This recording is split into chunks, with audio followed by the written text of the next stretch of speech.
Hello वॉन्गसन lovers, welcome back. तो पिछले एपिसोड में हमने देखा था कि लैन चिरन नारवांगजी से गुस्सा होकर यांगची से बाहर निकल जाता है। अब तो वांगजी के पास कोई रास्ता नहीं बचा था वेवुसियान के साथ रहने के अलावा। तो गुस्से में उसने अपनी मुट्ठी को कस के पकड़ लिया और यांगची से बाहर जा रहा था। जाते टाइम वो सोच रहा था कि वेवुसियान की हिम्मत भी कैसे हुआ लैन चिरन से जाके वांगजी का कंप्लेन करने की। जरूर वेवुसियान ने उसके खिलाफ उसके अंकल और भाई को ऐसा कुछ बताया जिसके लिए उसके अंकल और भाई उसके ऊपर इतना गुस्सा है।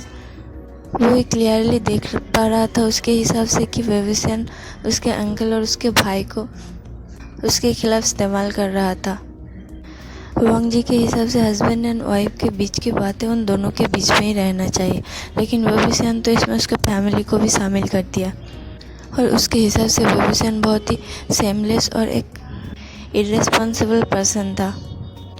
अब तो उसने ये तय कर लिया कि वो किसी भी हालत में वेवुसियान को अपने लाइफ से बाहर निकल के रहेगा, लेकिन वेवुसियान उसका हर प्लान फेल वेवुसियान लंजा का एक पे एक हर प्लान फेल करता जा रहा था।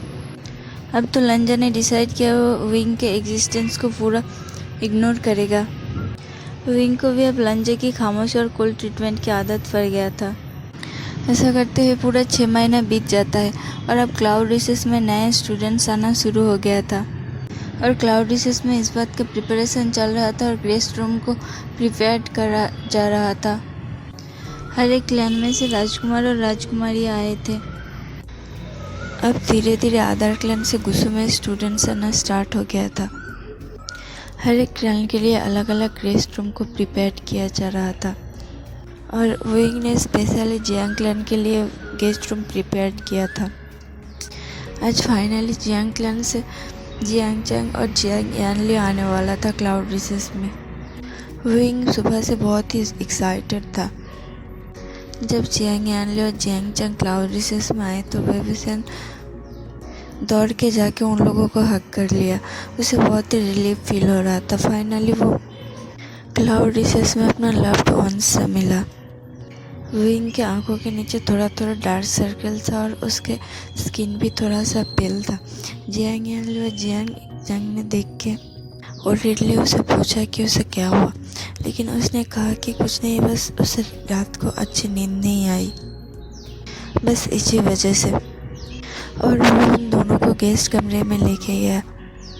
अब विंग दिन के ज़्यादातर समय गेस्ट रूम में जियांग चैंग और जियांग यानली के साथ ही बिताता था और उसका पुराना फ्रेंड न्यू हलसंग भी आ चुका था, तो वो हलसंग से भी ज़्यादातर टाइम रहता था। अब तो वो सिर्फ रात के टाइम पे ही जिंगसी जाता था वापस। पर इस बात से लैनवांगजी को कोई फ़र्क नहीं पड़ता था, या फिर यूँ कहो कि फ़र्क पड़ता था लेकिन वो दिखाना नहीं चाहता था या फिर खुद ही समझना नहीं चाहता था।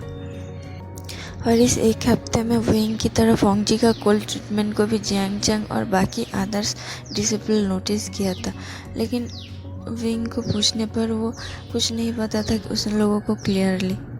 वो सिर्फ ये पता था कि लंजा बहुत ही कोल्ड है। वो बाहर तो वैसे दिखाता है लेकिन वो अंदर से बहुत ही ज़्यादा अच्छा इंसान है और विंग से बहुत ही ज़्यादा प्यार करता है।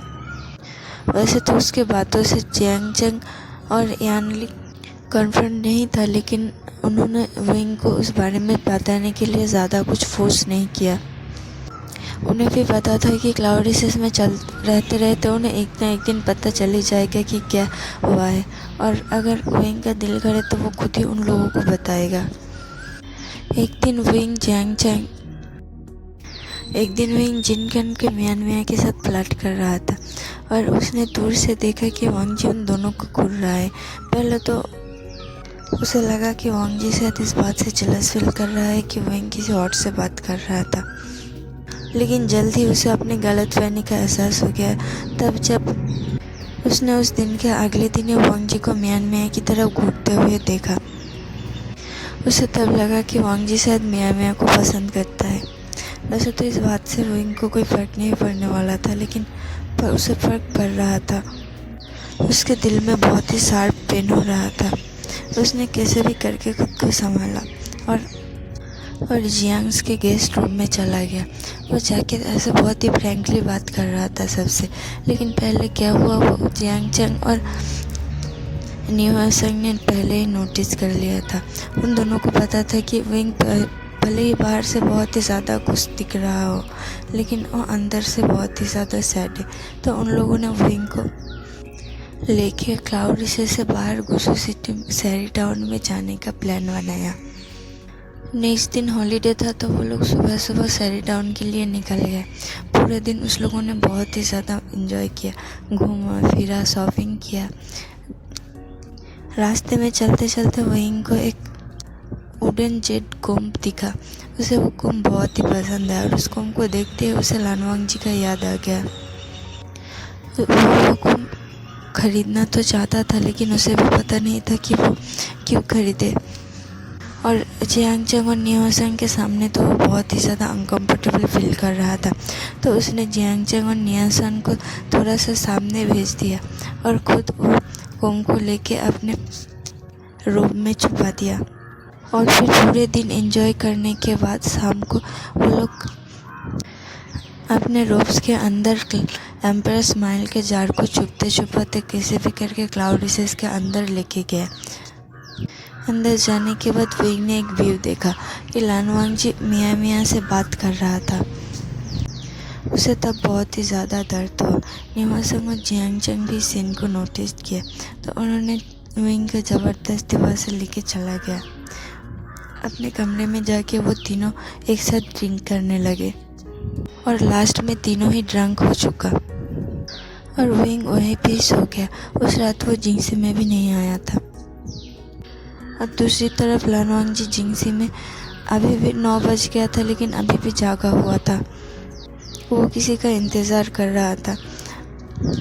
पहले तो जब वेविसन उसके कमरे में रहता था तब उसे बहुत ही ज़्यादा एनोइंग और इरिटेटेड फील होता था, लेकिन कुछ हफ्ते पहले से जब वेविसन जिंगसी में आना बंद कर दिया तब उसे बहुत ही ज़्यादा कमरा खाली खाली लग रहा था।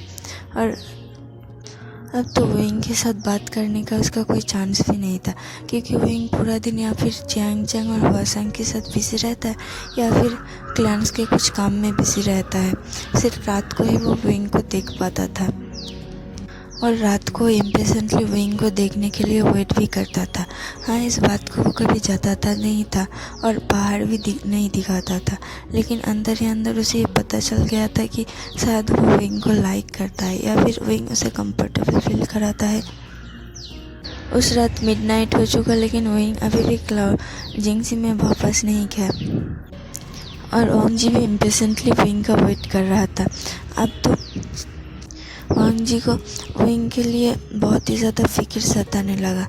वो मन में सोच रहा था कि क्या वो ठीक होगा, वो कहाँ पे होगा। उसने विंग को क्लाउड रिसेस से बाहर जाते हुए देखा था, लेकिन अंदर आते हुए नहीं देखा था। वो सोच रहा था कि क्या वो अभी तक क्लाउड रिसेस वापस आया है या फिर बाहर ही है। तो उसने डिसाइड किया कि वो बाहर जाके विंग को सर्च करेगा, इसलिए वो बाहर आ गया। पूरा क्लाउड रिसेस में उसने विंग को देखा।